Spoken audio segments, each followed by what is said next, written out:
Ukraine के साथ युद्ध के बाद रूस के कई बड़े देशों के साथ संबंध खराब हो गए, लेकिन भारत अपने सबसे पुराने दोस्त के साथ लगातार खड़ा रहा है। हालांकि भारत ने कभी भी यूक्रेन जैसे छोटे देश पर रूसी आक्रमण को जायज़ भी नहीं ठहराया है। अमेरिका लगातार भारत से रूस के खिलाफ कदम उठाने की अपील जरूर करता रहा है, लेकिन अभी तक भारत सरकार के निर्णयों पर इसका कोई असर नहीं दिखा है। अब जो बाइडेन की सरकार एक बार फिर दोनों देशों की इस दोस्ती को कम करने की कोशिश करती दिख रही है। एक रिपोर्ट के अनुसार अमेरिकी कांग्रेस इस बात पर विचार कर रहे हैं कि कैसे भारत और रूस की दोस्ती को कमजोर किया जाए। स्वतंत्र कांग्रेशनल रिसर्च सर्विस (CRS) की एक रिपोर्ट के मुताबिक कांग्रेस और अमेरिकी नीति निर्माताओं के एक सदस्य रूस को कूटनीतिक और आर्थिक रूप से अलग थलग करने में मदद करने के लिए भारत को प्रोत्साहित करने की कोशिश कर रहा है। इसके लिए भारत की रूस पर निर्भरता को कम करने की योजना बनाई जा रही है। आपको बता दें कि CRS अमेरिकी कांग्रेस का एक रिसर्च विंग है, जिसमें दोनों दलों के सदस्य होते हैं। ये विंग समय समय पर सांसदों के लिए जरूरी मुद्दे पर रिपोर्ट तैयार करता है। रिपोर्ट में कहा गया है, कांग्रेस इस बात पर विचार करना चाहती है कि अमेरिका के विदेश और रक्षा जैसी द्विपक्षीय विभाग अपनी रणनीतियों में क्या बदलाव लाए, जिससे भारत और रूस की दूरी बढ़े।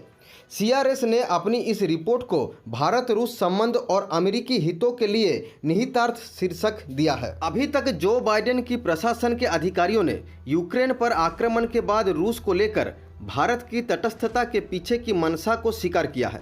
अमेरिकी हितों को ध्यान में रखते हुए भारत रूस संबंध को अपनाने के अलावा कोई चारा नहीं है। आपको बता दें कि कई अन्य प्रमुख पश्चिमी शक्तियों के विपरीत भारत ने यूक्रेन पर आक्रमण के लिए रूस की आलोचना नहीं की है।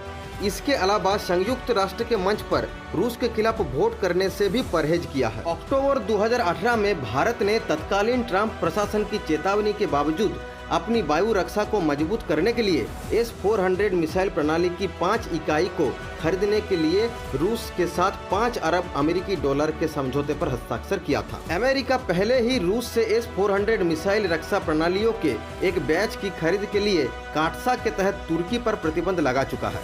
हालांकि उसने अब तक भारत के खिलाफ ऐसा कोई कदम नहीं उठाया है, सिर्फ सख्त तेवर दिखाए हैं। अमेरिका की कड़ी आपत्तियों और बाइडेन प्रशासन से प्रतिबंधों की धमकी के बावजूद भारत ने अपने फैसलों में कोई बदलाव करने से इनकार कर दिया है और मिसाइल रक्षा प्रणाली की खरीद के साथ आगे बढ़ रहा है।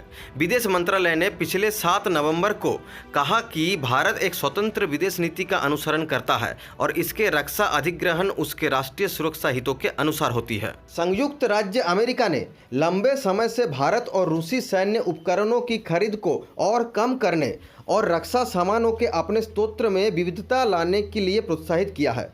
रिपोर्ट में भारत को अमेरिका का प्रमुख रक्षा साझेदार बताया गया है। साथ ही हाल के दिनों बाइडेन प्रशासन और मोदी सरकार के बीच कई रक्षा समझौते की भी संभावना जताई गई है। रिपोर्ट में कहा गया है कि अमेरिका भारत के साथ हथियार व्यापार और रक्षा संबंधों को मजबूत करने के साथ ही रूस के साथ भारत के संबंधों को कम करने के लिए जरूरी कदम पर विचार कर सकता है।